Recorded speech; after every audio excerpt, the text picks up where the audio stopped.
No, I can't breathe. Hi, Lindsay from Georgina Public Library.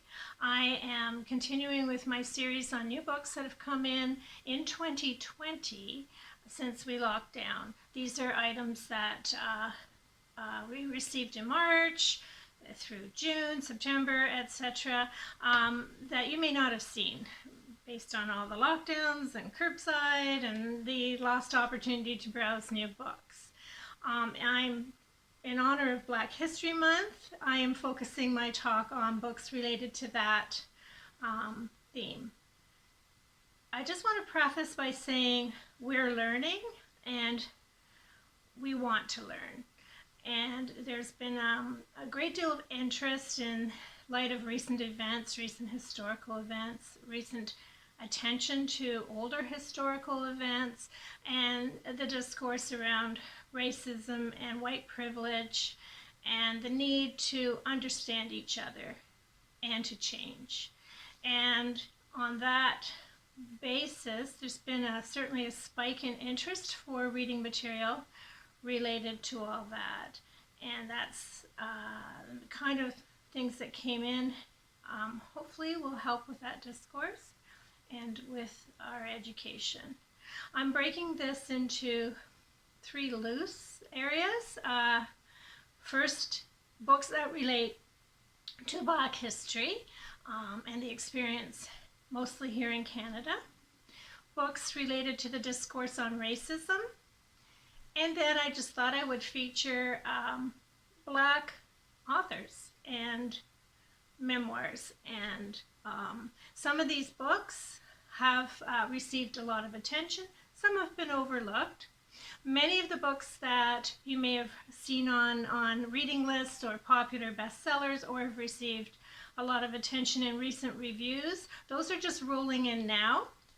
So keep your eye on the new book ribbon when you're looking at the catalog. Those are not the books I'm going to feature here. These are the books that have been sitting on our shelves that people haven't discovered.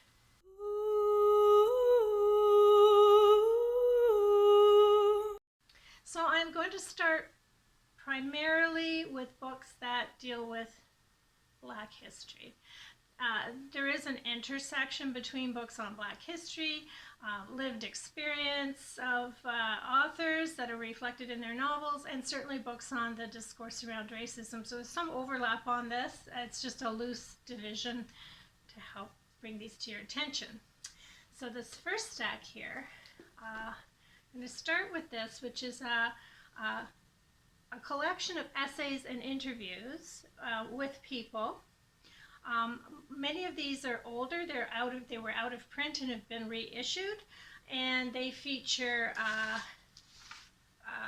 a number of different topics and authors that are relevant to understanding Black history. So that's available. Interesting title, blank. Says a lot. This one is a memoir in essays. Some of these actually are memoirs because I think that's a really great way to illustrate the history of lived experience. And this one is What Doesn't Kill You Makes You Blacker. It did get some buzz last year, and he's quite a new and young writer gaining prominence. Nelson Mandela, a memoir, but it's all about his presidential years. So Nelson Mandela, after he became president, a lot of what featured in his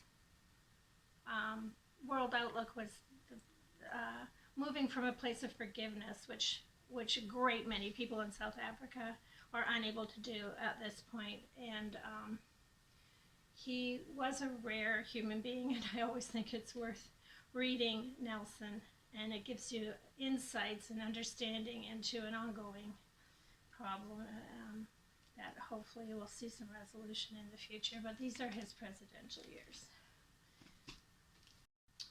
This one is called Black Life, and it talks about, it's a blend of literature, local history, culture, public policy, from arts funding to public health policies and crime, that elucidates the conception of Black personhood.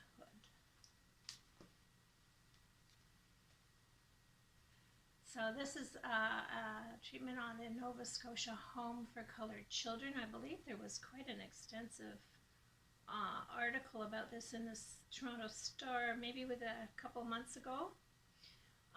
And so a piece of history that very few people are aware of out of Nova Scotia.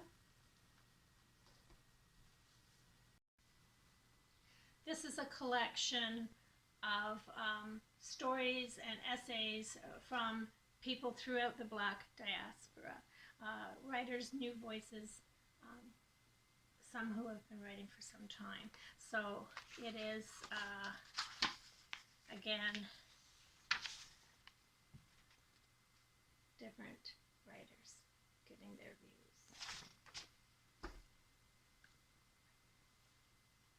Policing Black lives. Probably don't need to say too much about that. It would be an interesting read. An aspect too that a lot of people probably aren't aware of, the Ku Klux Klan in Canada. So it's the history of the activities of the KKK here. A different perspective. These two books relate to Black beauty culture, just coming into attention now.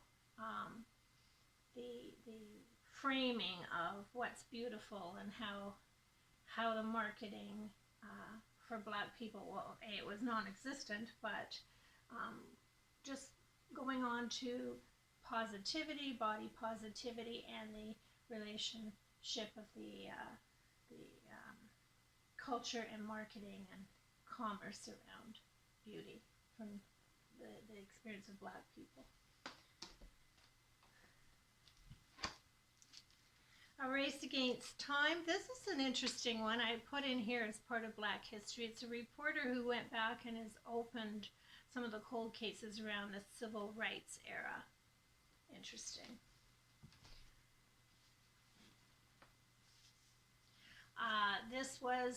This did get a lot of attention when it came out. This is winner, the author David Blight is a winner of the Pulitzer Prize, and this was considered one of the best books of the year. So he was an important African American. He was born a slave and escaped at age 20 and met with Lincoln in the White House, and it's a very in-depth biography of Frederick Douglass. And in a more current vein, this is Until We Are Free, Reflections on Black Lives Matter in Canada, written by some of the co-founders of Black Lives Matter, Sandy Hudson, Ronnie Diverless, and Cyrus Marcus Ware. So very current views on Black history and the issues of today. Another memoir. This is Ambassador Susan E. Rice. So she is, again, prominent in the U.S. And has a lot of personal and professional insights into Black history and politics. Following from the history and some of the reflections on current issues, I've just got a few books that deal with the discourse on racism, and I'm going to show you those now. There are more coming in.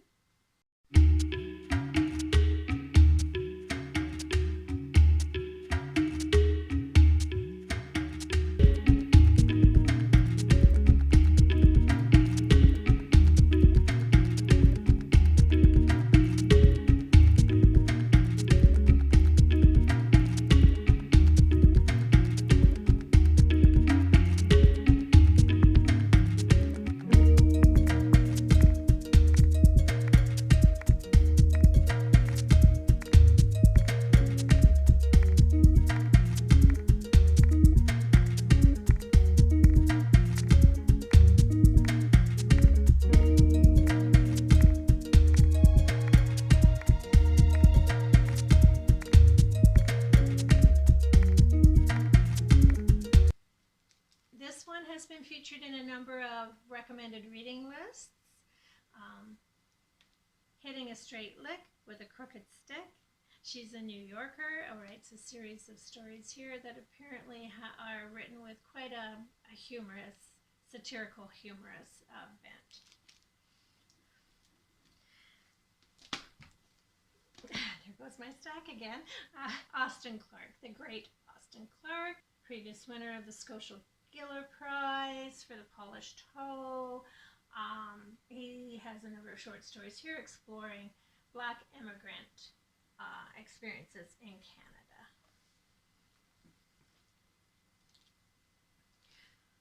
Another collection of short stories, So We Can Glow.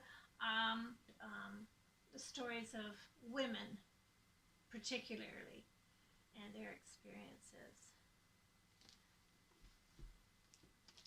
And this little book called Likes. I don't know if any of you have discovered this author before. She had written Madeline is Sleeping, just delightful short stories from in our modern world. And finally, in the short story category, The Awkward Black Man by Walter Mosley, an African American working class perspective,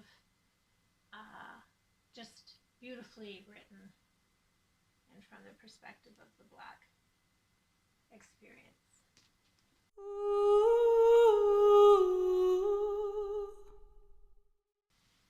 And finally, I thought I'd just feature some books that are by up-and-coming Black authors. And some of them you will have maybe heard of before from previous books they've released, or from, again, some of the popular reading lists, but just quite a collection here. So the great Yaa Gyasi, who wrote Homecoming. A lot of people have been waiting for this one, Transcendent Kingdom, and this is our large print edition. The regular print edition is still just coming in now. So, beautiful writer.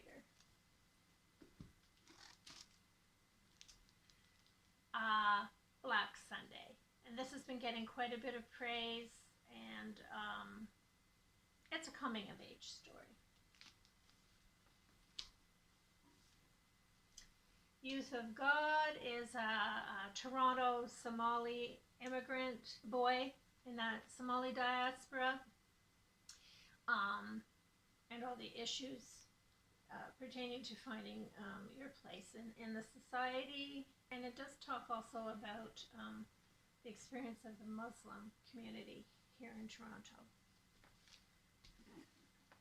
Deacon King Kong is a follow-up novel. He wrote The Good Lord Bird, which you may have heard of, and so this is his new book, and it focuses on people who have been affected by a shooting in the housing projects in Brooklyn.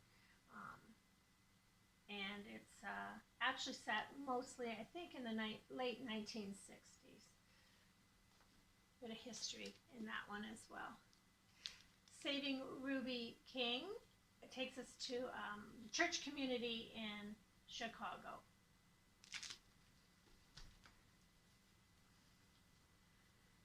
This is a fun, hit the USA New York Times best-selling author. It's funny, flirty, a little bit steamy, just a light read, up-and-coming author. This book is a science fiction genre, written by a new author that is getting a lot of attention as well. Again, a funny, fun read in a romance theme, and up-and-coming Black author. Catherine House is by a debut author. It's getting quite a bit of note. Kind of a mystery, psychological mystery, fun read. Lakewood This is based on the use of Black people as test subjects for medical experiments in the U.S. and the impact, the trauma that had on those people. It's debut writer and quite compelling. It's getting a lot of attention and sounds like it's done in the vein of a psychological thriller.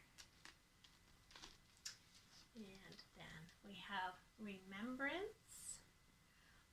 So this is the story about people making their way northward from on the road to freedom as they perceived it. And finally, not a new book at all, but a really beautiful book that has been languishing a little on our shelves. The Great Quincy Jones, and we couldn't resist having an opportunity to promote this book. It's his story of his life, really, his passions, and it's in pictures, told in pictures, a lot of it. It's a really beautiful book, and has memoriams in it, and a lot of the history. And of course, his life encompassed so many aspects of Black life experience, and the Black music influence, huge on music, film,